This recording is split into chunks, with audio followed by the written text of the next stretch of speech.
जय हिंद। मुगल डायनेस्टी में हमने बाबर को ख़त्म कर चुका था, ये उसका अगला पार्ट है। इससे पहले जो वीडियो नहीं देखे होंगे वो जा करके प्लेलिस्ट में देख सकते हैं। और हम यहाँ पे एनसीईआरटी से जो टॉपिक लिए हैं उससे जो मेन मेन टॉपिक है ना, हम उसको लेने की यहाँ पे कोशिश किया है। और हमने चीज़ों को कंसेप्ट क्लियर करने के लिए यहाँ पे हमने वीडियो बनाया है। और इसको जो प्रैक्टिस है ना, इसकी प्रैक्टिस हम कुछ ही देर में हम आपको अपलोड कर देंगे। तो चलिए हम आगे बढ़ते हैं, क्योंकि ये पूरा भी नहीं हो पाया था। तो इसमें हम बाबर को पढ़ चुके थे और बाबर से संबंधित जितने भी कॉन्सेप्ट थे हमने पूरी तरह से बता दिया था। जिन्होंने नहीं देखा हो जाकर के देख लीजिएगा। तो हमने वहां पे देखा था क्या कि बाबर की मृत्यु हो जाती है कब? 1530 ईस्वी में बाबर की मृत्यु हो जाती है। जब 1530 ईस्वी में बाबर की मृत्यु हो जाती है तो उसका जो बेटा था, उसके बेटा में क्या होता है कि बाबर के जो साम्राज्य था उस चारों बेटा में क्या कर दिया जाता है? बांट दिया जाता है। और चारों बेटा में जब बांट दिया जाता है तो कभी कभी ये पूछ दिए जाते हैं ना कि कौन सा बेटा को कौन सा क्षेत्र मिला था, वो कभी कभी पूछ दिए जाते हैं। तो कौन सा बेटा को कौन सा मिला था? तो एक बेटा था कामरान। तो कामरान को क्या मिला था? तो कामरान को मिला था काबुल मिला था, और क्या मिला था? कंधार मिला था। यानी काबुल और कंधार किसे मिला था? तो ये मिला था, कामरान को मिला था। फिर उसका एक और बेटा था, क्या है? अस्करी। अस्करी को क्या मिला था? तो अस्करी को मिला था संभल मिला था। और एक और बेटा है, वो क्या है? उसका नाम है हिंदाल। और हिंदाल को क्या मिला था? तो हिंदाल को मिला था अलवर। और उसका एक चचेरा भाई था ना, वो मिर्जा सुलेमान। तो मिर्जा सुलेमान को क्या मिला था? ये हुमायूं जब हुमायूं जो था, ये हुमायूं जब बाबर जो गद्दी पर बैठा हुआ था, यानी मेन मालिक था, तो उस समय बदखशा का जो गवर्नर था हुमायूं था। लेकिन जब बाबर की मृत्यु हो जाती है तो ये बदखशा का गवर्नर किसे बना दिया जाता है? ये मिर्जा सुलेमान बनाता है। किसे? ये हुमायूं बनाता है। किसे? मिर्जा सुलेमान को। ठीक है, यहाँ तक तो समझ में आ गया होगा। तो आगे क्या होती है ना कि 1530 ईस्वी में, यानी अब मेन मालिक सत्ता पर कौन काबिज होता है? दिल्ली की सत्ता पर काबिज तो हुमायूं हो जाता है, क्योंकि बाबर की मृत्यु 1530 ईस्वी में होने के बाद में दिल्ली की सत्ता पर कौन बैठा हुआ है? अभी बैठा हुआ है हुमायूं बैठा हुआ है। ठीक है। और हुमायूं बैठा हुआ है तो 1530 ईस्वी में ही क्या करता है? ये कालिंजर पर क्या कर देता है? आक्रमण करता है। 1530 ईस्वी में बैठने के ही समय, कुछ समय के बाद में क्या करता है? ये कालिंजर पर आक्रमण करता है। और वहां का शासक कौन था? प्रताप रुद्रदेव को क्या करता है? ये हरा देता है। ठीक है। अब क्या होती है कि 1532 ईस्वी में क्या होता है ना कि 1532 ईस्वी में ये क्या करता है? चुनार है। ये चुनार एक किला था। ठीक है। उस किले पर क्या करता है? घेरा डालता है। और जब चुनाव पर घेरा डालता है तो उस समय वहां में जो एक जो साम्राज्य का जो मालिक था, तो उस साम्राज्य का मालिक था शेर खां। तो शेर खां जो था, इससे क्या कर लेता है? हुमायूं से समझौता कर लेता है, क्योंकि उस समय ये हार के कगार पर पहुंच चुका था। इसके पास उतने बड़े सेना नहीं थे। किसके पास में? शेर खां के पास में, कि हुमायूं से डायरेक्ट ये दुश्मनी मोल ले सके। ठीक है। तो शेर शाह जो था, ये सूझबूझ का सहारा लेते हुए क्या किया कि हुमायूं से इसने समझौता कर लिया। ठीक है। अब क्या होती है कि ये जो क्षेत्र देख रहे हैं ना, ये जो क्षेत्र, एक मिनट थोड़ा सा ना इंक ले लेते हैं।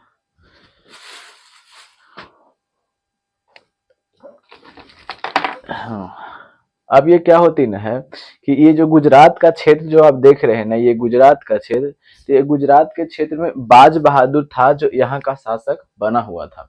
अब ये बाज बहादुर क्या करता है कि जैसे में आपने ये पढ़ा होगा, या आप हम बता चुके हैं क्या कि 1527 ईस्वी में खानवा का युद्ध होता है। तो 1527 ईस्वी में जब खानवा का युद्ध होता है तो उसमें किसकी हार होती है? राणा सांगा की हार हो जाती है। और राणा सांगा की हार होती है तो राणा सांगा की पत्नी ही कौन है? कर्णवती। और ये कर्णवती जो है ना, ये हुमायूं को राखी भेजता है, यानी राखी बांधता है और एक सहायता मांगता है। किसके खिलाफ? बाज बहादुर के खिलाफ। क्योंकि बाज बहादुर जो है ना, ये देखिए गुजरात और राजस्थान तो बगल में ही है, तो ये इसके खिलाफ क्या करता है? आक्रमण कर देता है। ठीक है। तो इसीलिए क्या करता है कि बाज बहादुर के खिलाफ कर्णवती जो है हुमायूं से मदद मांगता है। और फिर जब हुमायूं यहाँ आता है, आगरा दिल्ली छोड़ करके यहाँ आता है, ठीक है, तब बाज बहादुर जो क्या होता है, इसे छोड़ करके यहाँ से भाग जाता है। ठीक है। यहाँ तक तो समझ में आ रहा होगा। अब यहीं पे एक कंसेप्ट क्या छुपे हुए हैं कि ये दिल्ली की, जब दिल्ली से जब यहाँ इधर ये आता है तो दिल्ली में तो अभी कोई बैठा हुआ नहीं है। ठीक है। यानी दिल्ली पूरी तरह से अभी खाली है। ठीक है। और इसी क्रम में क्या होता ना है कि शेर शाह को ये मौका मिल जाता है। और मौका मिलने के ही क्रम में क्या होता है कि अपनी शक्ति को और सुदृढ़ कर लेता है और मजबूती प्रदान करता है ये अपने सैनिक को। कौन? तो ये शेर खां अपने सैनिक को मजबूती प्रदान कर लेता है। अब क्या होती है कि उसने जब मजबूती प्रदान कर लिया, यानी अपने सैनिक को क्या कर लिया कि बढ़ा लिया, और बढ़ाने के बाद में क्या करती है कि ये बंगाल जो आप देख रहे हैं, ये बंगाल को क्या करता है, वो जीत चुका होता है। ठीक है, पूरी तरह से तो नहीं, लेकिन इसने अपना आधिपत्य यहाँ पे जमा लेता है। ठीक है, आज बांग्लादेश जो है ना, ये अलग है, लेकिन पहले बांग्लादेश उसी में आते थे। ठीक है, अब क्या होती है कि जब यहाँ से इसे पता चलता है, किसे पता चलता है, हुमायूं को, कि ये बंगाल को शेर खां क्या कर चुका है, जीत चुका है। तो फिर ये यहाँ से अपने दिल्ली की ओर आता है, और दिल्ली के आने के क्रम में ये क्या करता है कि 1537 ईस्वी में हुमायूं जो है ना, ये चुनार पर क्या करता है, फिर घेरा डाल देता है। किस पर? फिर घेरा डालता है, किस पर? चुनार पर फिर घेरा डाल देता है। ठीक है, क्योंकि इस समय तो चुनार पर क्या होता है, समझौता तो हो चुका था, लेकिन फिर अब क्या करता है कि 1534-37 ईस्वी में शेर खां जो है ये शेर खां के विरुद्ध हुमायूं जो है चुनार पर फिर घेरा डाल देता है। और लगभग 6 महीने घेरा डालने के बाद में लगभग लगभग ये हुमायूं जो था, ये पूरी तरह से उसे अपने कब्जे में ले लेता है। ठीक है, यहाँ तक तो कोई दिक्कत नहीं है। अब क्या होती है कि ये जब इसका सैनिक, हुमायूं का सैनिक चुनार को, किला को ये घेराबंदी में लगा हुआ था, तो इसे एक मौका मिल जाता है। मौका ये मिल जाता है ना कि शेर खां के सैनिक जो है ये रोहतास किला को क्या कर लेता है, अपने अधिकार में ले लेता है। ठीक है, यहाँ तक तो कोई दिक्कत नहीं है। अब क्या होती है कि अब ये एक किला, ये रोहतास का किला किसके पास में आ चुका है, शेर खां के पास में आ चुका है। और सेकंड बार में क्या करता है कि ये फिर जब इसकी सैनिक तो पहले से और ज्यादा सुदृढ़ हो चुकी थी, और इसने सेकंड बार में क्या करता है कि फिर बंगाल को, फिर जो बचा खुचा क्षेत्र जो था उसे क्या कर लेता है, जीत जाता है। और गौड़ पर क्या कर लेता है, बंगाल में ही एक गौड़ था, ठीक है, उसे क्या कर लेता है, जीत लेता है। और जीतने के बाद में ये अपना सैनिक तो और काफी ज्यादा सुदृढ़ कर लिया। अब इसके सामने क्या करता है ना, हुमायूं के सामने ये शेर खां जो है, शेर खां एक ऑफर देता है। ऑफर क्या देता है कि आप, यानी हुमायूं को कह रहा है शेर खां कि आप ना को हम बिहार दे देते हैं और बंगाल हमारे अधिकार में रहने दो।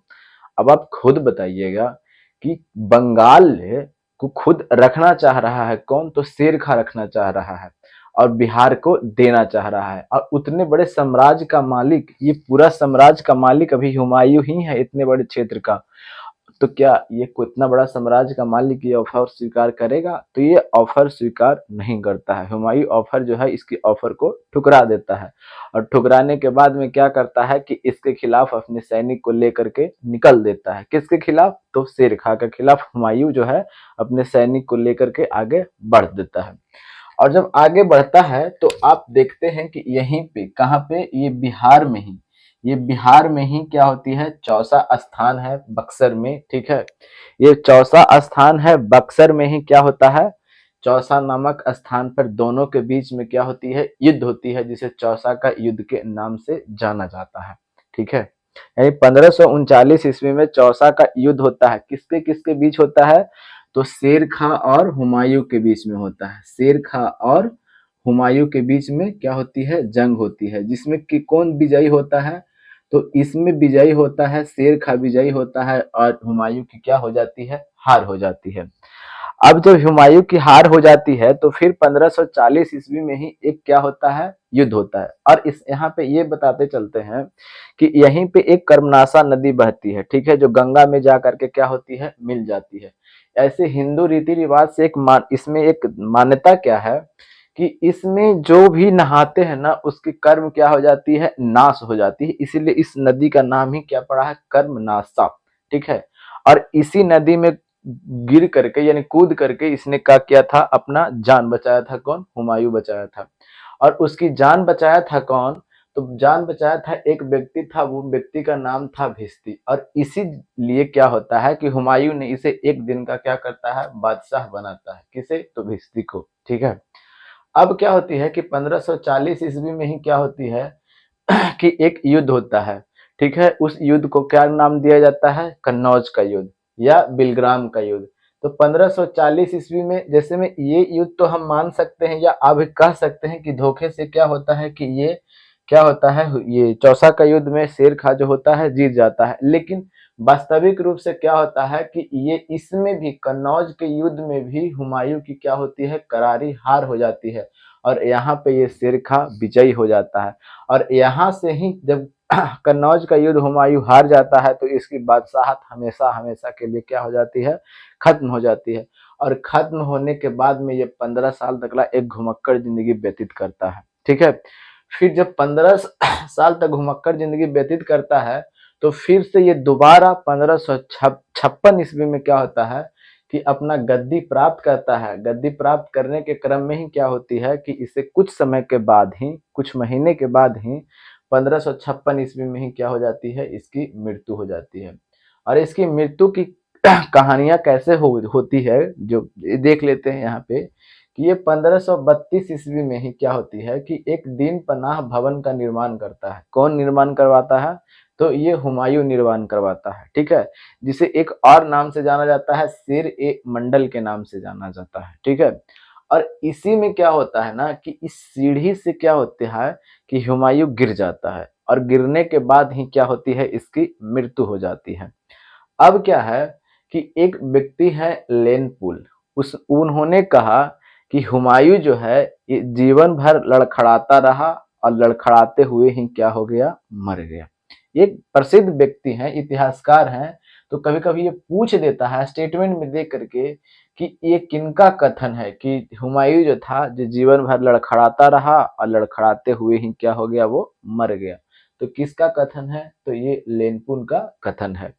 अब इसकी मकबरा की बात करते हैं तो इसका मकबरा कौन बनाता है, हुमायूं का मकबरा। तो हुमायूं का मकबरा इसकी पत्नी कौन है, हाजी बेगम। हाजी बेगम ने ही क्या करता है, ये हुमायूं का मकबरा बनाती है। ठीक है, अब हुमायूं से कुछ चीजें हैं वो हमें देख लेने हैं। देखिए ये सब चीजें एग्जाम में तो नहीं पूछे जाते हैं, बट आपको चीजों को जब कहानियों के थ्रू में इसमें रिलेट होते हैं ना तो आपको आसानी होती है, आप चीजों को जोड़ सकते हैं उसे।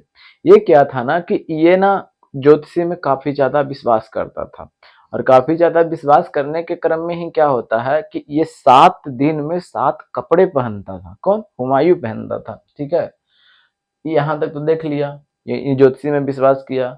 और दिल्ली में इसने क्या किया था, मीना बाजार यानी एक बाजार लगाया था। ठीक है, उसमें क्या होता था कि ये अधिकारी की जो पत्नियां होती थी वो क्या करती थी, बाजार में लगाती थी। बाजार लगाने का क्रम कौन करती थी, तो ये अधिकारी की पत्नियां लगाने का काम करती थी। ठीक है, और इसमें जो मुगल वंश में है एक हमने क्या पढ़ चुका है, बाबर को पढ़ चुका है और उसका बेटा कौन, हुमायूं का पढ़ चुका है।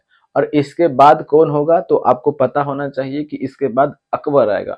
तो हम ना क्या कर रहे हैं ना कि इससे छोटे छोटे पार्ट में हम ना बांटने की कोशिश कर रहे हैं ताकि दिमाग पे ज्यादा लोड ना पड़े और हम चीजों को अच्छी तरीके से समझ सके। और मेरा बताने का मकसद बिल्कुल ऐसा ही है क्या कि जैसे में हम ना चीजों को रटवाने की कोशिश बिल्कुल नहीं कर रहे हैं, हम एक कहानी के थ्रू, देखिए भारी नहीं है, हिस्ट्री भारी नहीं होते हैं। ठीक है, आप एक कहानी के थ्रू चीजों को रिलेट करने की कोशिश कीजिए, आपके सबकॉन्शियस माइंड में बिल्कुल चले जाएंगे। ठीक है, तो इसमें दो गो तो हमने पढ़ चुका है, दो शासक को मुगल वंश का, एक पढ़ चुका है बाबर, दूसरा पढ़ चुका है हुमायूं। तो अगले जो पार्ट आएंगे ना, अगले पार्ट में हम अकबर को पढ़ेंगे। शायद अकबर में दो पार्ट को बनाना पड़ा क्योंकि अकबर का जो था ये शासन काल थोड़ा लंबा था और लंबा था, उसमें कार्य भी काफी ज्यादा हुए थे, इसलिए हमें शायद 2 वीडियो उसको बनाना पड़ सकता है। ठीक है, और उम्मीद है कि आपको समझ में आया होगा और वीडियो अच्छा लगा होगा तो लाइक एंड सब्सक्राइब जरूर कीजिएगा। और आपके सपोर्ट के बिना तो हम कुछ भी नहीं हैं, तो दोस्तों के पास शेयर कर सकते हैं अगर आपकी इच्छा हो तो। ठीक है, और आप ऐसे ही सपोर्ट बनाते रहिए, दिखाते रहिए। तो मिलते हैं अगले वीडियो में, तब तक के लिए हंसते रहिए, मुस्कुराते रहिए। जय हिंद, जय भारत।